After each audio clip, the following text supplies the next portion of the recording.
aujourd'hui j'ai décidé de vous retrouver pour une nouvelle vidéo après un peu plus de 5 mois d'absence, de nouveau, pour vous présenter mes meilleures lectures de l'année 2016 en compagnie de ma petite sœur qui s'appelle Méliana.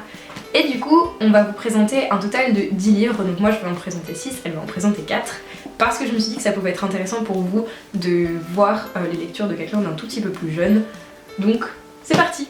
Ma 5e lecture de cette année qui a été un énorme coup de cœur, c'est le tome 1 d'Outlander de Diana Gabaldon.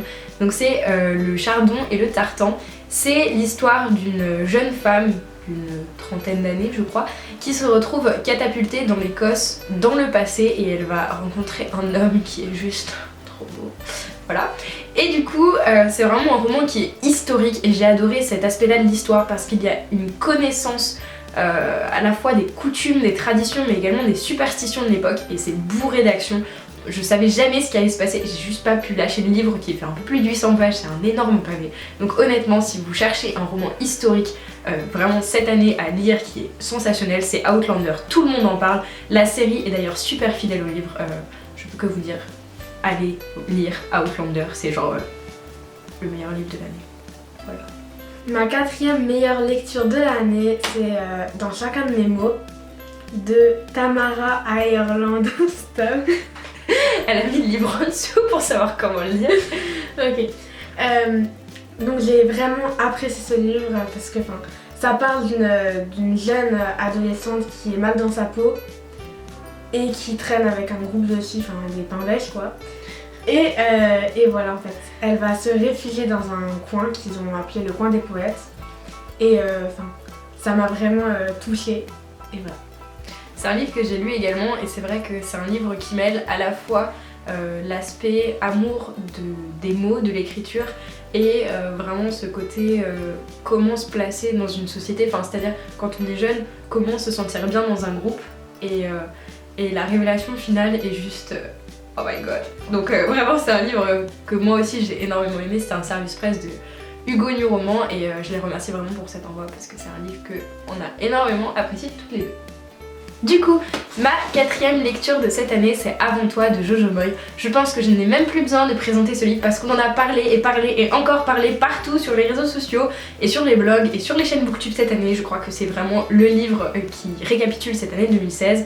C'est, bon, pour ceux qui connaissent pas quand même, je vais faire en 2 mots, c'est l'histoire d'une jeune femme qui va prendre soin d'un tétraplégique, c'est son travail, voilà, elle était au chômage et c'est le seul emploi qu'elle trouve. Et elle va se rendre compte que Will, donc le tétraplégique, souhaite faire appel à la mort assistée, donc qu'il souhaite mettre fin à ses jours. Et elle va avoir des sentiments pour lui et elle va se battre pour qu'il survive. Et c'est un livre qui est vraiment touchant et qui remet énormément de choses en question. J'ai vu l'adaptation cinématographique le jour de la fin du bac, il est sorti le dernier jour de ma dernière épreuve, il y avait une grosse soirée avec mes copines qui ont lu le livre également, on a préféré aller voir le film au ciné et autant vous dire que Sam Claflin joue divinement bien. Bon, je dis pas ça parce qu'il est super beau, hein, mais bon, un petit peu quand même. Mais honnêtement voilà, s'il y a une histoire triste et bouleversante que vous devez lire cette année, ce sera toujours Avant toi de Jojo Moyes. Donc ma 3e lecture préférée de l'année, c'est Essie de Rebecca Donovan. Elle est fan. Un peu. Donc ça parle de 2 amies d'enfance qui se retrouvent plusieurs années après ne s'être plus vues. Et ces amis ne sont plus du tout les mêmes, ils ont plus la même personnalité. Et voilà. Faut le lire. Ouais, faut le lire parce que Okay. sinon je spoil tout. Donc. Du coup, le 3e livre que je tenais absolument à vous présenter, et j'en ai énormément parlé sur mon blog et sur mes réseaux sociaux cette année, c'est À la place du cœur d'Arnaud Catherine, donc qui est publié chez la collection R. C'est le premier roman qui a été publié à propos des attentats de Charlie Hebdo, et puis même des attentats tout court qu'on a connus et qui nous ont tous touchés et traumatisés. Et c'est un livre dont j'avais besoin. Alors c'est pas un livre que je peux recommander à tout le monde parce qu'on a tous vécu ces événements-là d'une façon totalement différente. Mais voilà, c'est vraiment un livre dont j'avais besoin. Je me suis énormément retrouvée dans le personnage principal qui s'appelle Com. Et c'est ce que j'ai dit à l'auteur quand je l'ai vu à Montreuil, c'est que ce livre m'a vraiment aidée et que je pense qu'il restera avec moi toute ma vie parce qu'il a su mettre des mots sur ce que je ressentais. Et voilà, c'est vraiment quelque chose d'important pour moi et c'est pour ça que je l'apprécie énormément. Ma 2e meilleure lecture de l'année 2016, c'est un livre de Gail Forman, donc J'étais là. C'est un livre qui m'a énormément touchée, puisque c'est l'histoire d'une fille qui s'est suicidée et qui n'a rien dit à sa meilleure amie, alors que ça faisait plusieurs mois qu'elle savait qu'elle allait le faire. Et c'est touchant parce que j'en ai pleuré personnellement. Et voilà. Oui, c'est touchant. Mon deuxième meilleur coup de cœur de l'année, c'est Le sang des dieux et des rois d'Eleanor Herman, donc c'est le premier tome. C'est un livre que j'ai reçu en avant-première, donc il n'était pas encore sorti. Moi je l'ai avec une couverture totalement blanche, c'était même avant les services presse, c'était des preuves non corrigées pour tout vous dire. Et ça a été un coup de cœur phénoménal. Phénoménal. J'adore l'historique, c'est vraiment un de mes genres préférés.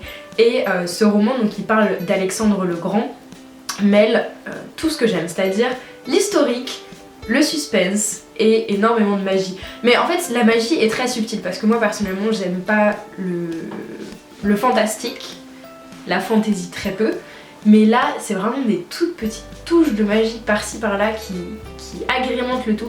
Et il y a énormément de combats, d'action, de suspense, les personnages sont tous très séduisants et charismatiques. Enfin, j'ai été bluffée du début à la fin, j'ai juste trop hâte d'avoir la suite entre les mains, je n'en peux plus. Voilà, dépêche-toi Eleonore, s'il te plaît, je veux la suite. Ma meilleure lecture de l'année 2016, c'est 1000 baisers pour un garçon de Tilly Cole. Et ça parle de deux amis amoureux d'enfance. On le comprendra dans le livre. Et encore une fois, c'est un livre très touchant, ça parle d'une maladie. Oui, j'ai également pleuré en lisant ce livre. Tu pleures tout le temps. Un peu. Non mais je lis souvent des livres tristes, c'est pour ça. Mais encore une fois, c'était très émouvant. Donc voilà. Et je vous conseille de lire parce qu'il est vraiment génial. Quant à moi, ma meilleure lecture de l'année, et je vous en ai parlé et reparlé et reparlé, et je pense que je continuerai à le faire jusqu'à la fin de ma vie parce que ça restera un de mes livres préférés de tous les temps, c'est Tout plutôt qu'être moi de Ned Vizzini. Ned Vizzini, c'est un auteur qui a mis fin à ses jours, donc il y a quelques années, donc après avoir publié son roman. Et en fait, c'est un roman qui est un petit peu autobiographique, même si le personnage porte pas son prénom, on sait bien qu'il parle en partie de lui. En fait, c'est l'histoire d'un garçon de 16-17 ans qui veut mettre fin à ses jours parce que voilà, il prend plus plaisir à rien, il a toujours été très concentré sur ses études pour faire plaisir à ses proches, sauf qu'en fait, lui, il en peut juste plus. Et donc voilà, il décide de mettre fin à ses jours en pleine nuit, il part pour sauter d'un pont, donc ça se passe à New York, et au moment où il arrive devant ce pont où il va se jeter dans le vide, il réfléchit 30 secondes et il décide d'appeler un numéro d'urgence. Et donc le gars au téléphone lui dit non mais attendez, vous pouvez pas faire ça, je vous conseille d'aller à l'hôpital, etc. Donc il se rend à l'hôpital et il va se faire interner dans un hôpital psychiatrique. Et au départ il est pas trop consentant, hein, on le fait un peu contre son gré, mais bon voilà, il finit dans cet hôpital psychiatrique et il va rencontrer énormément de personnes, des individus qui sont tous atteints de maladies un peu bizarres, tous un peu différents, mais il va rencontrer des personnes qui sont exceptionnelles, d'une façon peu commune, certes, mais exceptionnelle, et qui vont lui apprendre à voir la valeur de la vie, à voir ce que c'est que d'être heureux et que la magie et le bonheur, ça se trouve dans les toutes petites choses. Et voilà, c'est un sujet que je connais personnellement très bien et je trouve que c'est vraiment très réaliste parce que l'auteur l'a vécu, on sent que c'est une histoire vraie, et c'est un livre qui, voilà, qui est très...